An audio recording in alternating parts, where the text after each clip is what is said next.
morning, my friends, and auspicious greetings. Welcome to the Communities of Practice Sunday check-in session, a half hour of Dharma reflection and community connections. My name is Li Peng, and I'm your host for today. If you are a new member, please accept our wholehearted welcome. If you have any questions about our practices and topics, we are all here to help.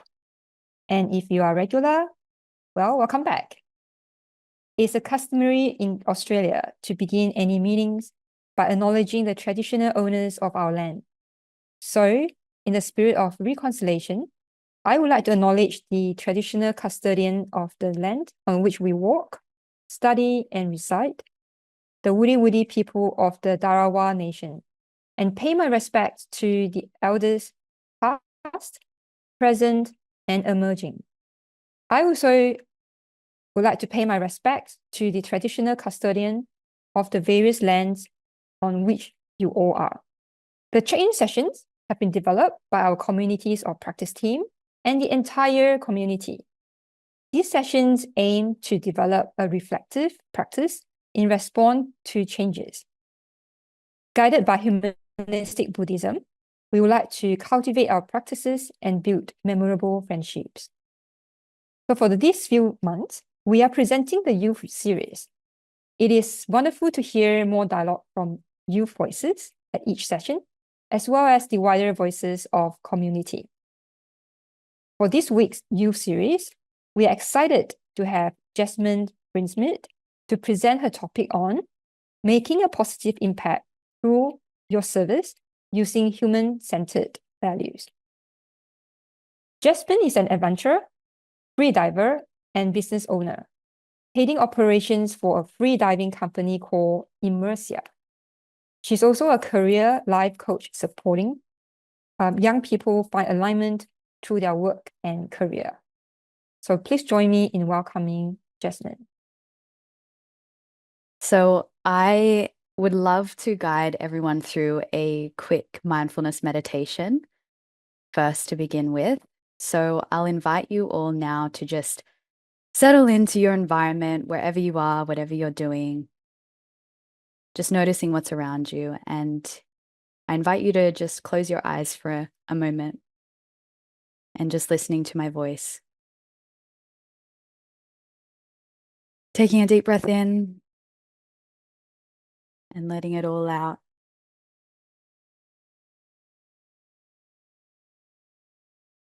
Just feeling back into your body. Feeling whatever seat you're sitting on, your feet on the ground.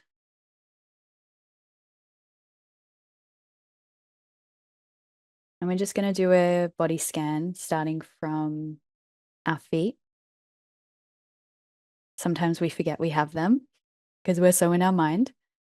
So connecting back to your feet, your toes, your ankles,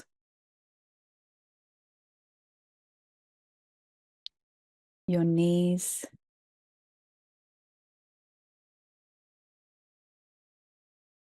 your upper thighs, your hips. And I want you to just notice any tension that you may feel in any part of your body. Just breathe into it. Just notice it. Moving up to your stomach. Noticing how your breath fills that area, that space in your body. Trying as best you can to do some deep breathing. Reconnect to your breath.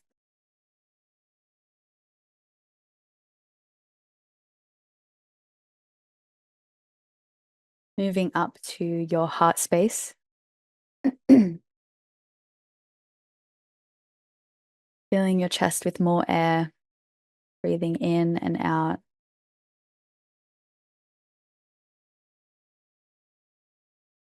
Just releasing any tension you may feel in your shoulders, in your neck, in your arms.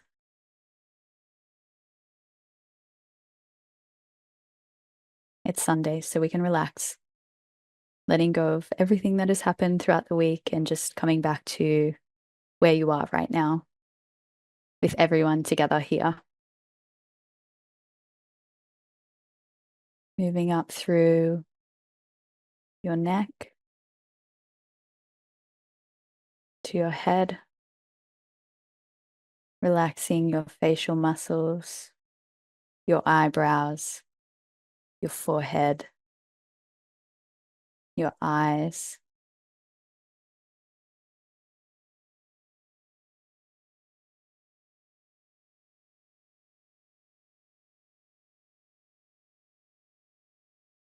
And just feeling a sense of ease and peace wash over your body, relaxing and coming back to the present.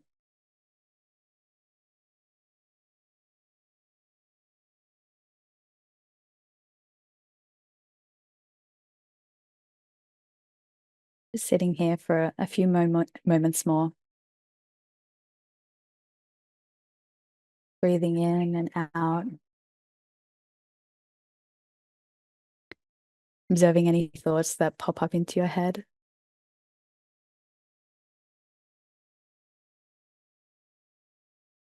Just coming back to your body.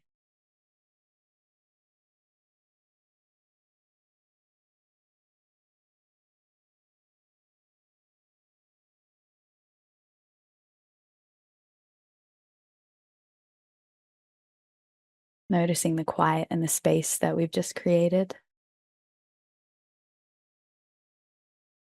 And anchoring into that for the rest of your Sunday.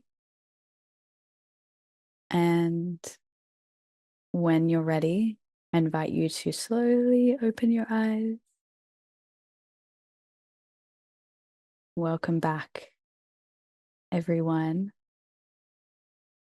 I hope we're feeling very calm and relaxed.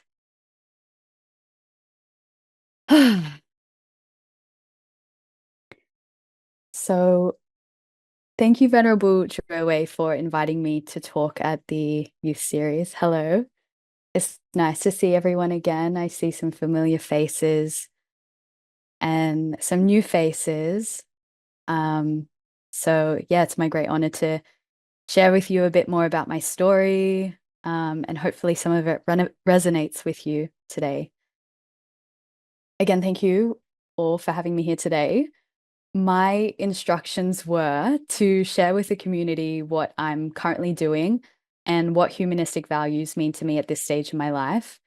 And so my intention is exactly that, to share my stories and reflections, and hopefully they resonate with you. Whether you consider yourself youth or not, I feel like this message is just some reflections that I've learned through my youths, and yeah, hopefully it sits with you too.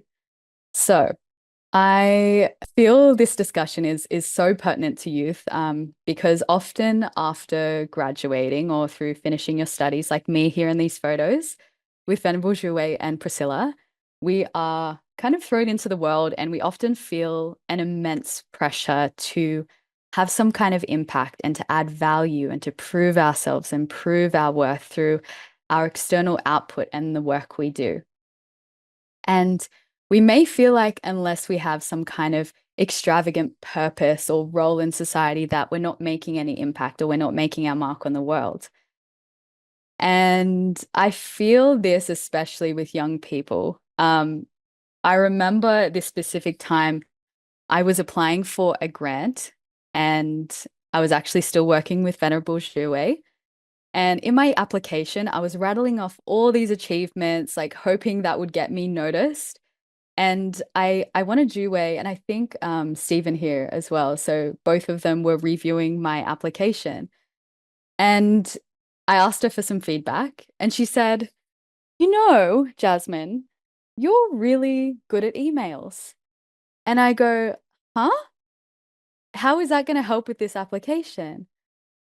And what I knew she meant was the way I listened and spoke to people, the way that I cared, and the way that I put so much intention into my words and how I articulated myself, that was going to really make a difference. And that's actually a good quality to have and to share. in my application that I care about people. And at the time, I didn't want to hear it. I just wanted to earn this money with this application and continue my studies. And yeah, maybe a small part of my ego didn't want to accept that. I was just good at emails. But through some life experience and what I found to be true and what maybe I wish that version of myself knew was that you can have a profound impact on the world just by nature of who you are. And you can transform and change the world from exactly where you are right now. And if you purely focus on your immediate sphere of impact, so your coworkers, how you speak to your friends, your family, your clients, customers, that's where impact actually starts. And if we all focused on our sphere of impact, imagine the knock-on effects throughout the community and throughout our country and even internationally eventually. But as it turns out, since my time working with Venerable Zhuwei, I've done some field work, and it turns out that she wasn't wrong. This has been truly a lifelong journey learning this lesson, but I wanted to actually start with you a story that begins last year. So it was a hot summer's day in February, and I was at the beach with a friend, and I saw a group of what looked like to be divers, except they had no equipment. They just had their wetsuits and their masks. And I asked my friend next to me, what are they doing? And he went on and shared with me that they were actually freedivers. I said, what's freediving? And he shared with me that, well, freediving is a sport where you actually hold your breath rather than using tanks like scuba diving. You actually learn how to calm your mind and hold your breath for minutes at a time, and you can actually dive. And I spiraled off onto a million questions, being as curious as I am, but how? But why? Like, and why am I only learning of this now? Like, how has this community existed for so long and I only know about it right now? He was getting annoyed with all my questioning, so I decided to learn for myself. And that night I booked a course for the following weekend, and I became a certified freediver. And this little hobby became a little escape that I had from life, where I could just, go out and tune out the noise and reconnect to my body, my breath, the ocean. And yeah, it was one of the greatest things in my life, learning how to do this. One day I sparked up a conversation with the owner of the freediving school that I learned from. Her name is Bella, about why she started the business, and just a bit more about her story. And she shared with me that, like me and like many others who discover this sport, this freediving brought her back to herself, back to her breath, back to her body and her community. At the time, she was a burnt out management consultant working in corporate London, and she moved out here, and this sport kind of changed her life. And she never had the intention with this business to change the world, but she said if she could offer this gift, this skill to other people, that the ability to calm your mind, the ability to connect with yourself and feel closer to the ocean and wildlife, then she would consider herself to be hugely successful. And she actually followed that in the middle of lockdown in 2020. There wasn't really a lot of logic here. It was just, I know I can help people with this. That's it. There was not much beyond that. So fast forward a year, it turns out the business was growing rapidly and taking in hundreds of students a year. Also, the freediving industry had a massive growth spurt because of social media. So it started to become kind of mainstream. Bella needed help with this business. And at the time, I was also in her position where she was before Immersia. I was working a full-time corporate job in the city. And to say yes to this meant I had to say no to that. And this also represented to me a massive internal shift, where I had to let go of the idea that, change had to come from high up, that I could actually make a difference from the ground, so to speak. And I finally understood what Zhuwei said to me all those years ago, that even though I outwardly wasn't changing the world in this role, I could add value to the business, and I knew I could make my own impact, even if it was to a handful of people. And that's all that mattered. So to share with you a few stories of some of the people we get through our doors. On the left is a girl called Naomi. She was absolutely terrified of the water. This is actually a video. I couldn't put it in here, but she's playing rock, paper, scissors under there to distract her mind from holding her breath. And this video went viral. People thought it was fascinating. Why is she playing rock, paper, scissors? But it was just this idea of bringing her back to her playfulness and her calm, and getting her distracted with, something funny. We get students also like Julia in the middle, who happens to be an investment banker, which is a super high stress job. She's come on many of our retreats, and she does so just to connect to her joy, her excitement, and her playfulness. Also on the right here, we have a student, Laurie. She's from the UK and actually never spent too much time in the ocean at all. And now she has had this, this is one of many awe-inspiring moments where she shared it with a mammal, one of the biggest mammals in the world, just casually swimming with a whale. And so this gift, like these gifts that you offer to people like this, they bring that with them into their life. And in this instance, it's that sense of peace and calm and play, that sense of awe that they bring back with them into their jobs, into their home, into their friendships. And it's truly transformative in the most simple way. So what I want to share is that impact comes from the small moments. We focus on the individual, and we make sure everybody who comes through our doors is seen, felt, heard. We started with one person, then 5. Now we have over 1,000 students who have walked through our doors and over 500 guests on our retreats. Our social media has also blown up. This month, we racked up over 2.5 million views on our account, including videos like this. One of my favorites is one with Bella and the beautiful humpback whale. Another point here is that we focus on providing one solution to one specific niche or one specific area of the community, and we speak directly to them. We know them well. Usually this group is some kind of version of ourselves in the past. So that's our ideal client, so to speak. We're looking for the person who is maybe a bit burnt out, looking for some more adventure, looking to connect with themselves. The point is, we're not here to transform everybody, but we know we can transform the few who we share a similar experience with.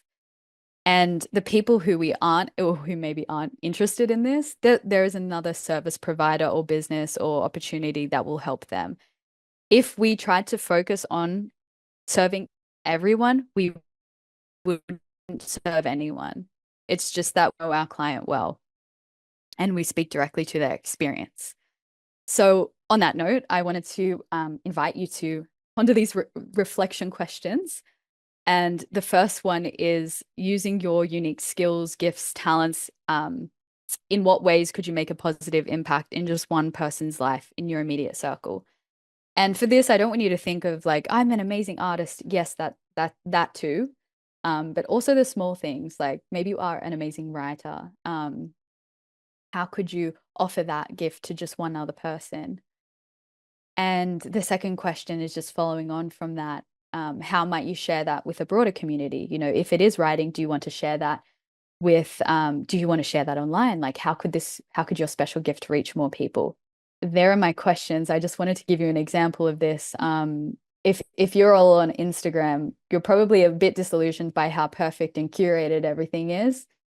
And I actually suggested to Bella only a few weeks ago that we start sharing the real human stories, like why people come on our retreats. And she made this post, and it's authentic, and they tell the real story. And I think it's things like this where like we are just connecting to the individual, right? Like there is no ulterior motive, as an example. But coming back to these questions, Li Peng. Yeah, we're good. We're good. So thank you. Thanks for your sharing. I will share something quickly. So thank you. Thanks again, Jasmine, for a very interesting sharing. So now we'll be placed in groups of 3 or to 4 to share and discuss. And in the discussion, we recommend you spend some time getting to know each other and then discussing the 2 questions. There will be some Zoom notification to guide you, but feel free to let the flow of your discussions guide you. Our sessions are guided by Metta, which is unconditional love and kindness for all sentient beings. And let's use these breakout sessions to express and receive loving kindness to and from one another. And take time to pause, share, and listen. And we also ask you to share some of your findings with the larger group at the end of the discussion. So now let's go to our breakout rooms and for some rich and nourishing discussions. We'll see you back in probably 8 minutes.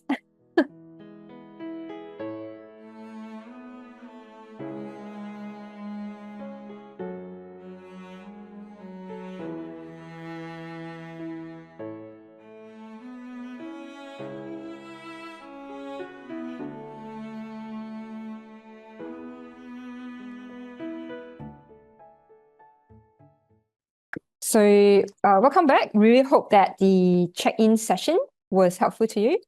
And we hope you experience the unconditional love and compassion of this community. For anyone who might be experiencing a greater need than what today could meet, please don't hesitate to get in touch with us via email. And you can also reach out to the professional organizations on the screen. Next week, we will be having a meditation session. So be sure to join us on a meditation session. And the other quick announcement is about November. So on the 9th and 10th of November, there's actually a Humanistic Buddhism Compassionate Futures Colloquium. And that's part of the global dialogue commemorating the late Venerable Master Xing Yun and exploring how humanistic Buddhism, compassion, spiritual care, and interfaith dialogue can shape a more compassionate future. So we'll be sharing the link for registrations via email. As we check out today, so let's recite the dedications of merits together to send love and compassion to whoever in need. Let us now dedicate the goodness of what you have done to all living beings. May kindness, compassion, joy, and equanimity pervade all worlds. May we cherish and build affinities to benefit all beings. May Chan, Pure Land, and precepts inspire equality and patience. May our gratitude and humility give rise to great vows.